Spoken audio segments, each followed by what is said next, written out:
Imagining life without being competitive, I really do find that such a hard question because it's so dislocated from who I am, and I just can't imagine being anyone other than who I am. I don't look at it as a positive or a negative. I look at it as part of me and never really think I wish I was more or I wish I was less. I just, it's me.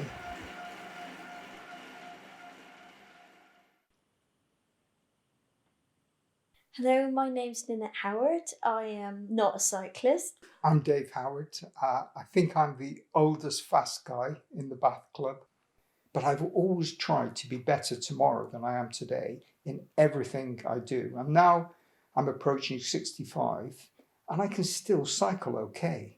I think that's enabled me to moderate my flight path to being shit better than most people. So, yeah, I'd say I'm competitive for sure. Well, I'd say I'm not competitive. It doesn't bother me if I don't win because I don't join in the race. And that's how I am. But I do like to do things good and exceptionally for me. That's all I don't really worry what other people think of what I'm doing. If I like it, then that's okay.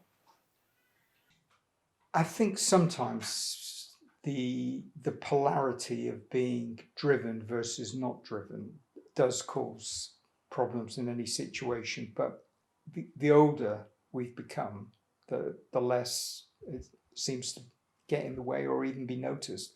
Whether that's a question of acclimatization or just moderation and the dial just gets toned down. But probably when I was younger, we just say it was a bit more. Well, I wouldn't say, see, I would say that the drivenness was like more selfishness, where they No, want to that is be the. bloody harsh. No, but it's true. Where you want to be the main person, the one up front, the one, and it's selfish because Doesn't get any better. you're not going to let anybody else go there. You want to be there, so you're not sharing.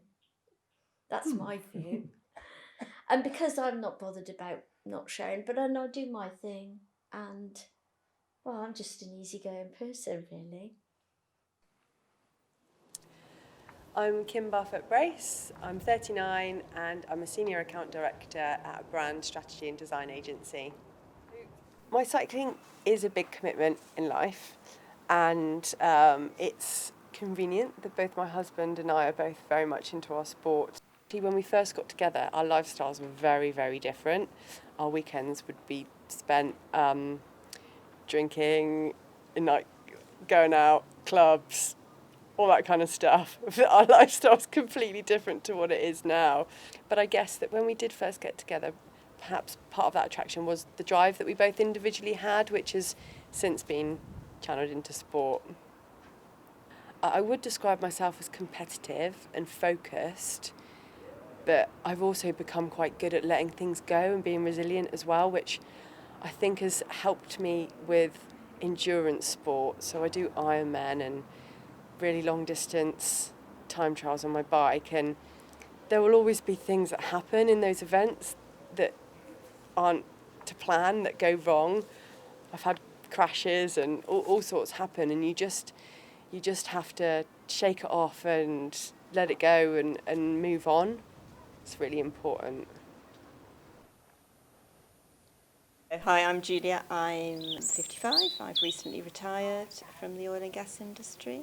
I've lived here in the southwest of England for about 20 years now. I'm David. I've been semi-retired for 8 years now.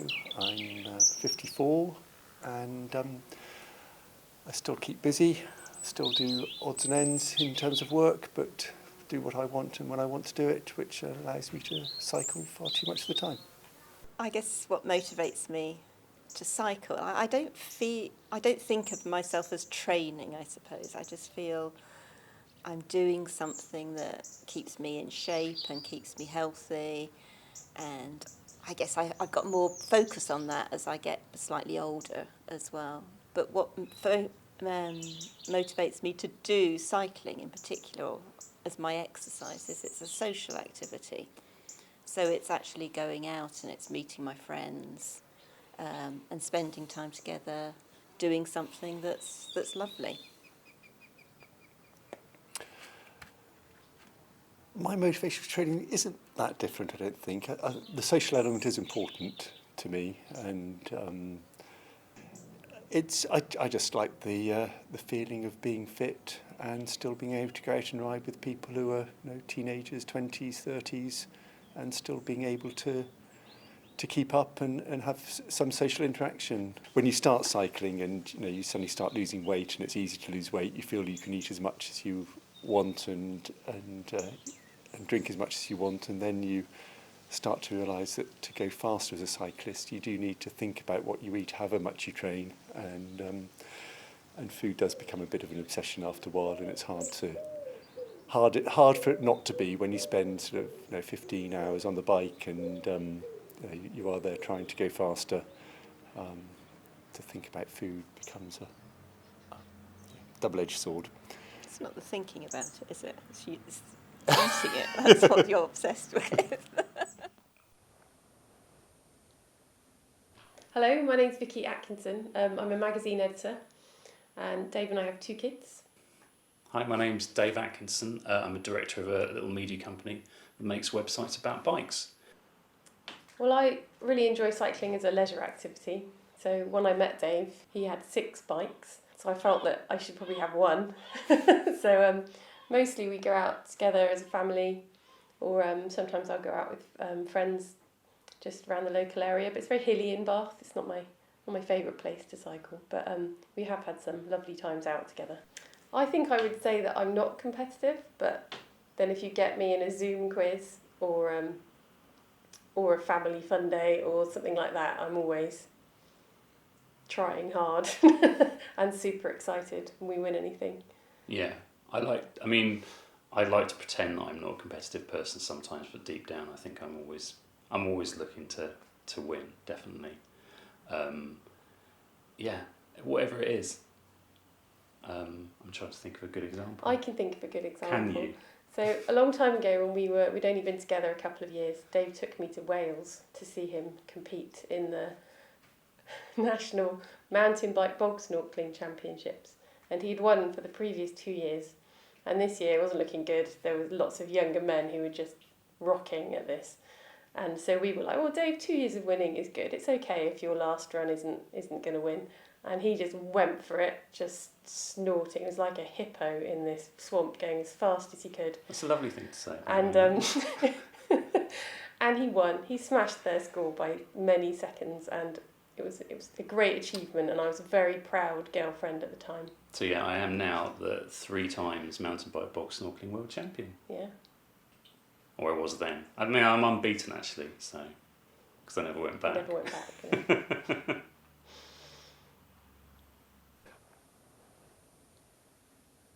My name is Joe Lund, I am 41 years of age and I'm a primary school teacher.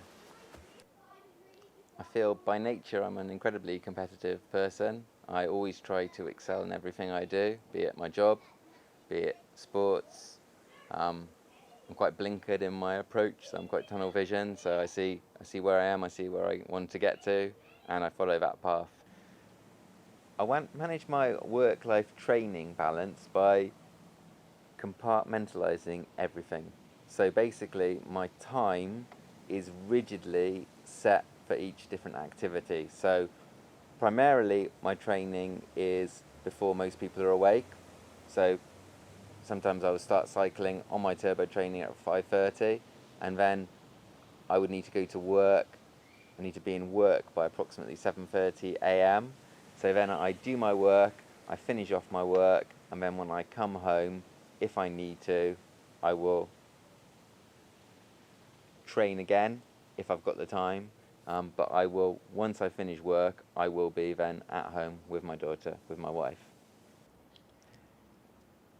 Generally, I'm happy if I don't win as long as I perform to the best of my ability. I do, however, want to see how far I can go in cycling because I've always wanted to have a first category racing license.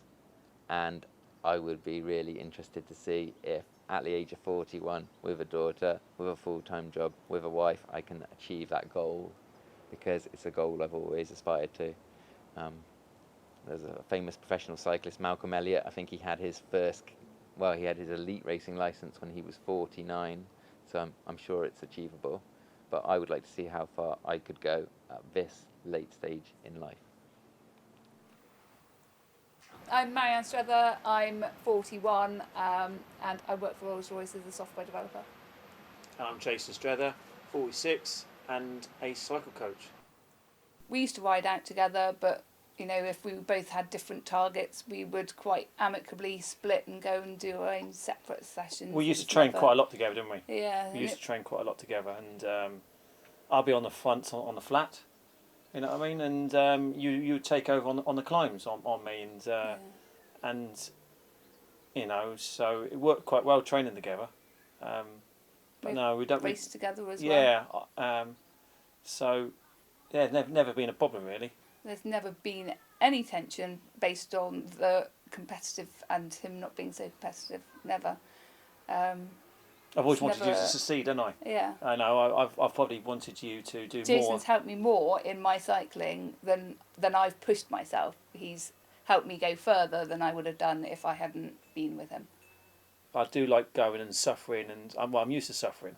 I do enjoy that, but it's just trying to hit my. You give yourself little targets, little power figures. You're trying to hit. Your best 5-minute power, your best 20-minute power, and eventually it's keeping me fit. I've lost a stone in weight since March. I wasn't trying to lose weight, but it's just looking after myself, not travelling around, being here, just training all the time. And when I do when races do start beginning in the outdoors worlds, I will be doing like track championships and stuff like that. So I'm pretty sure these efforts will put me around where I want to be. It comes harder to train because I've been training for a long time, doing different things. So I have to find different ways to train to push myself. So for me, doing the indoor training, and especially I use Zwift now.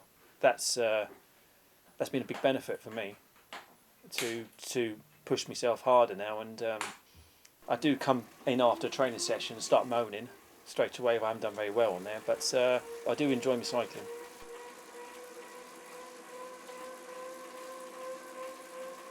I work in cycling and I helped to run a road cycling magazine, and we were actually at the launch of Zwift when it launched, which was probably about 5 or 6 years ago now. I can't quite remember. And it's come like a massive long way since then. So originally there would only be a few people on it, and you'd be racing around and there'd be like loads of little blue ghost people to kind of fill up the roads because there weren't actually enough people riding online to make it a useful or kind of enjoyable experience. And it's come on leaps and bounds, and it's just this massive thing. You see tens of thousands of people on there racing and riding around and training, and it's a brilliant tool for doing riding of lots of different types of racing and training, and just kind of keeping fit and keeping going, especially when lockdown hit. It was a real boon to have that, to not have to go out, to be able to still ride and be able to still train and meet up with other people and ride with them without ever leaving your house. It was brilliant. I started doing a few races to just add to the women's points for Bath CC, and I got to say I didn't really like the races particularly because that was just really hard work. Because I guess when we talked before about being competitive, I suppose, perhaps I am still slightly competitive because I'd pick up somebody that was fairly local to me on the ride, and it's like, well, I'm going to beat her and make sure that I did. So it just ended up working really hard, which I don't really like to do. But latterly we then got into there was an event with a team time trial, and so a group of us would get together in a team and we would be on a Zoom audio call and talking to each other to act as a team. And that I'm really positive about. because it was fun. You know, it's particularly when we couldn't meet each other at all, we could actually have a really social interaction. And for us, you know, the competitiveness is not about being the big point scorers, because we're not, but it was about the working together and the social interaction that you could have for a quick hour in the gym.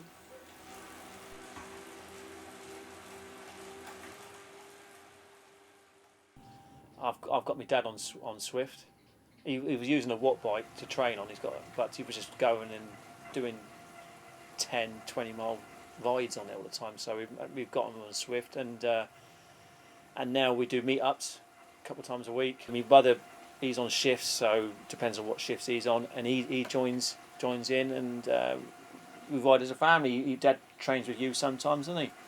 So it's been quite good, because I've only seen my brother and my dad a few times since March, so it's been quite nice. The ladies that I ride with in the Teen Time Trial, when we first started, only myself and one other member had met each other in real life, and when they eased lockdown so that you could meet up to 6 people, we all rode to the same cafe and had a coffee together. And it could have been quite weird, but actually it was so nice, and we were chatting and laughing for ages that we forgot about the time. We were there for hours, and yeah, it was great. And in fact, we're all going out for dinner to the pub tomorrow night, which I'm really looking forward to. I've heard it said that Zwift is not so much a bike race as a fitness competition, and I think there's an element of truth to that, in that it's a lot more like a constant effort than it is like an actual bike race. So there's a very big difference in the way that you would apply yourself to it, in terms of how much power you're putting out through the pedals. So you can make decisions based on data rather than just gut feel, which kind of helps at times and sometimes isn't as great, because you'll see somebody going off at 8 watts a kilo and go, actually, there's not a lot I can do about that. I believe, and I firmly believe, that Zwift is a bike race. That's all it is, and I do not believe it's a fitness test whatsoever. When you're riding your bike outside, you'll be going on how you feel. So you'll be going on your feel, your heart rate, your power numbers, so how many watts per kilo you're producing, and you are competing. When you're outside on the road, you're just riding against yourself, against club mates, against friends, against fellow competitors if it's a race. When you're on Zwift, you're doing exactly the same thing, except you're focused purely on the racing aspect. So on following the moves in the breakaway, on realising that if you're approaching an ascent, you need to put a significant amount of watts down to actually stay with the group. It is purely number based in my opinion, but it is definitely bike racing. It's a different form of bike racing, but it is, my opinion, it is bike racing, and it's bike racing in its purest form, I believe. Yeah, a Zwift race is harder than a race up or down or a road race, and people definitely push themselves harder on Zwift than you can, because you don't have to think about crashing or the wind or the weather or potholes, and therefore you can just push yourself, and maybe that just brings out the most competitive side in you. So I could probably race on Zwift every day if I really wanted to, but I know it's no good. It's not the right thing to do, because it is so hard. So probably when you first start, and I've coached a few people who I've got onto Zwift, and I looked at their training programs, and they'd done a cheeky race. It wasn't in their training program because it was there. I'm like, so it does get you. It does, and and because you want to see how you can do and push yourself and see whether you do a better 20-minute power or 5-minute power. So people, you do. I think you can get really into it. I think it's as addictive as racing out on the road. Yeah. We'd always be like, oh crikey, the race is over and I want the next one. Get the endorphin rush, It's and it's a safer. game, yeah. And it's safer because there's not going to be a pile up, is there, on Zwift?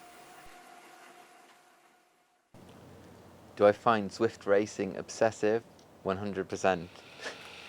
I do. I need to compete on Zwift now. 3-4 times a week minimum.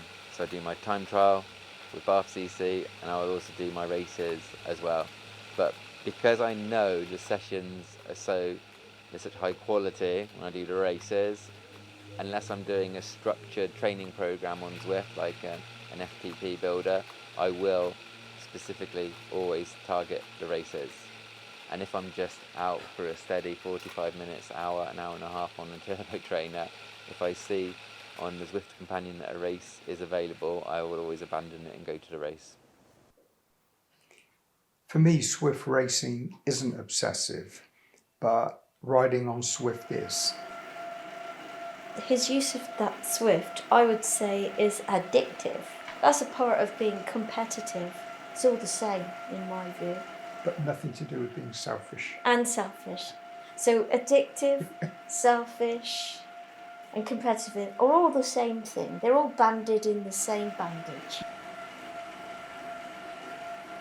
I've recently done something that previously I wouldn't have even dreamt that I was capable of doing, and that was a 12-hour time trial that I did, and the goal of 12 hours is to do as many miles as you can in the 12 hours, and I managed to get not only the women's record but the men's record for the club as well, and I realised how close I was to the national record too, and it was the first one I'd ever done, and I thought hopefully one day I can have a pop at the main national record, which would be absolutely crazy to achieve something like that. But I don't know, it doesn't seem like it's an impossible thing anymore. But in terms of how long I'll be riding my bike, well, as long as my health permits me to, really.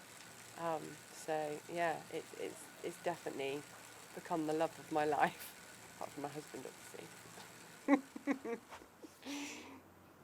So I guess the future actually also Yeah.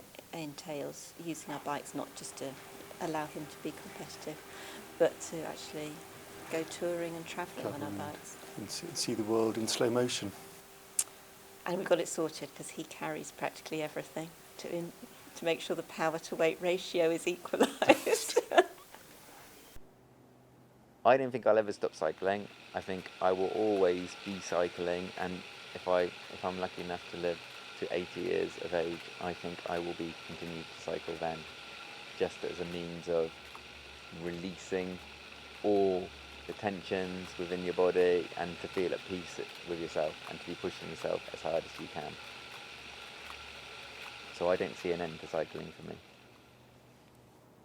There's lots of stuff that I'd like to do in terms of going to places and cycling there. So doing more stuff in the Alps, doing some more of the famous climbs,